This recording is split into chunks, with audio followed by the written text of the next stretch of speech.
It's an honor for me to visit Rama Janmabhoomi, Ayodhya, to see what is exactly happening at the foundation levels. Along with me was Dr. Srinivasa Reddy, Additional Director General, Telangana Remote Sensing Center. We have visited and studied in detail the foundations for the Rama Janmabhoomi temple. As you are aware, I have been working on the heritage conservation projects for the last 4 decades, especially for the Kakatiyas.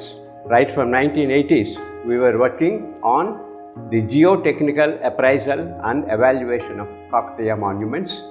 We have submitted a detailed geotechnical report to Government of India in 1987, and then subsequently we had a national seminar in 1991 where the chief guest was the Director General of Archaeological Survey of India.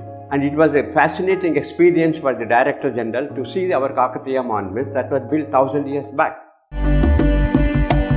They have gone in for a sandbox technology where they would like to create a temple. They would identify the area and make about 40 meter by 40 meter dimension pit and excavate the entire material to a depth of 2 to 3 meters, remove the entire material and refill it with complete sand and consolidate the entire sand bed, and then over the sand bed they have constructed these temples. So this is what we call sandbox technology.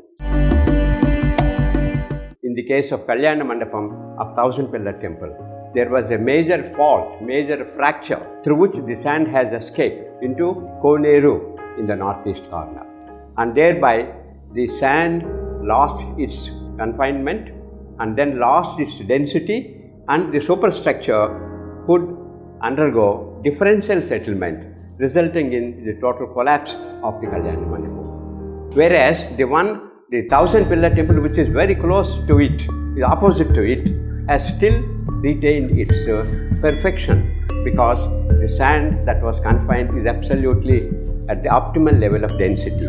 So Kalyana Mandapam, a 1000 Pillar temple, is an excellent heritage monument which was given to us, sustained for 1000 years, and the one which we are now rebuilding, the entire Kalyana Mandapam, should sustain for another 1000 years. Now how do we do that? Now that is possible without using iron, cement and concrete. So without using these things, whatever the Kakatiyas have used, the sand and the sandbox, we are now repeating the same structure. And to improve the bearing capacity of the foundations, we have gone in for granular piles. We have gone in for 365 granular piles from the ground level to a depth of about 7 to 8 meters. And then to consolidate the entire sand bed, we have drilled 150 boreholes and injected lime into it and converted the entire sand bed into a sandstone. And now we are constructing the superstructure. We have brought it to the level of a roof level. Now same technology is very aptly suited for our Rama Janmabhoomi temple. So we have been advocating for the last 3.5 months and made a series of reports and sent it to our Honorable Prime Minister and Honorable Vice President of India, and also to Rama Janmabhoomi Trust. Then after seeing the foundations, you could see here very clearly the beautiful foundations of the Rama Janmabhoomi temple, and this is the entire cross section of the temple, and this is the foundation design, the foundation details. So now to improve the foundations, they have taken up 1200 piles, concrete piles, to a depth of ranging from 15 to 25 meters, 1 meter dia at every 2 meter interval.